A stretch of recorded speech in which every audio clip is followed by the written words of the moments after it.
Yun, kahapon bago tayo umakot, may pinuntahan kami nila rep, nila Tatay Ben dyan sa may Kalumpit para makabili ng piyesa na gagamitin natin dun sa truck. At kaya ayan nga.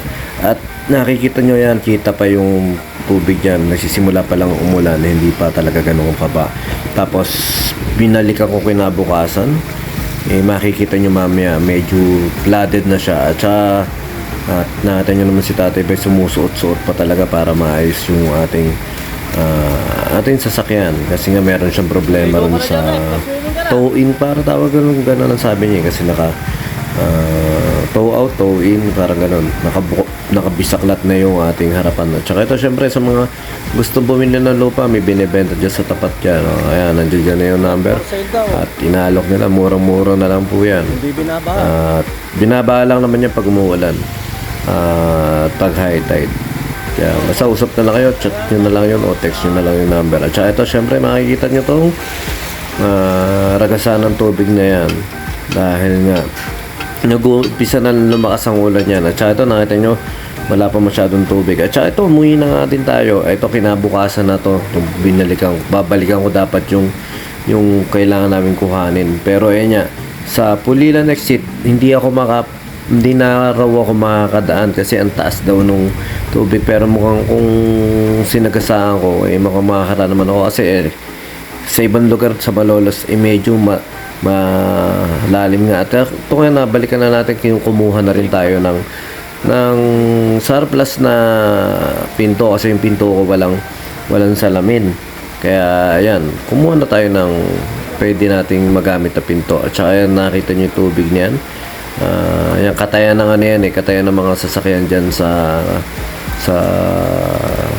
Kalumpit, medyo ayan, nagbabad na rin tayo sa tubig kasi nga hindi ko makikita kung hindi ako bababa dun sa sasakyan natin.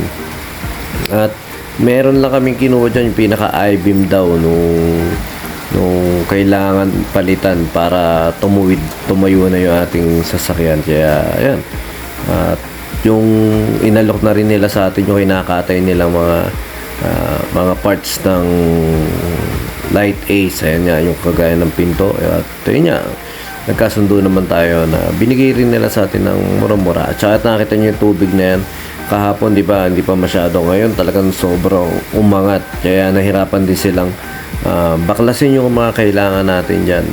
At yun nga, nahirapan na sila. Yun, naiwanan ko yung isang bagay na yun. At ito yung binili natin sa nila na inasettle na lang nila para isang hugutan na lang daw.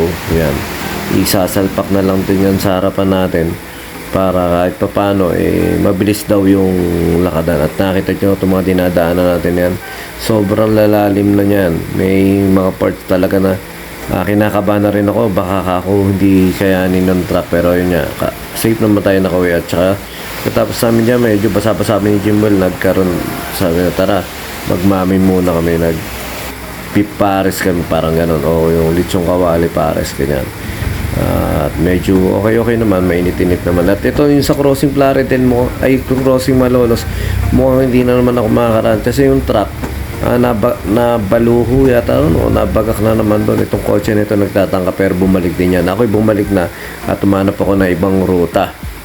At ayun nga, ang ginawa natin, naghanap lang tayo ng pwede natin daanan o pwede nating mas mababaw-babaw na pwede nating makalusot.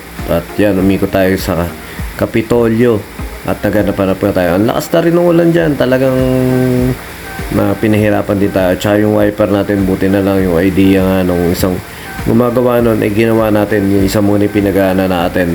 At tuloy-tuloy lang tayo dyan, tinuloy-tuloy lang natin yung biyahe kahit na maulan. At makikita nyo, ito, meron na naman dito sa part na yan, medyo malalim na naman, bumalik na naman ako dahil nga nakita ko yun. Pero kaya nung pero pag wala akong kaharap o kasabay na jeep o kinakabahan ako, baka mas malalim, mabagak tayo at wala tayong makakatuwang.